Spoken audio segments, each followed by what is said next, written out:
La visite d'Itamar Ben-Gvir sur le mont du Temple déchaîne les passions. De Paris, Washington, Abu Dhabi ou Riyad, les réactions affluent. Mais en Israël, des voix s'élèvent aussi depuis la sphère religieuse et médiatique. Le journal de référencier Ted Neheman, proche du monde orthodoxe ashkénaze, a vivement critiqué Itamar Ben-Gvir en première page de son éditorial ce mercredi matin. Malgré la stricte interdiction religieuse, contrairement à l'avis des grands rabbins et avec un risque sécuritaire, provocation sur le mont du Temple et nombreuses condamnations dans le monde. Une provocation, c'est le terme qui revient le plus souvent dans les nombreuses condamnations. En vertu d'un statu quo historique, les non-musulmans peuvent se rendre sur le mont du Temple mais ne peuvent pas y prier.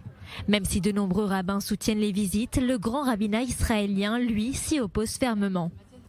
En tant que ministre représentant le gouvernement d'Israël, vous devez suivre les instructions du grand rabbinat qui interdit de se rendre sur le mont du Temple depuis des générations. Que diront les gens quand ils verront un ministre, juif pratiquant, qui bafoue la position du rabbinat ? Le mont du Temple est en effet le lieu historique où ont été bâtis les deux temples. C'est l'endroit même où se trouvait le Saint des Saints, ce qui en fait le site le plus sacré du judaïsme, d'où l'opposition de nombreux rabbins de s'y rendre.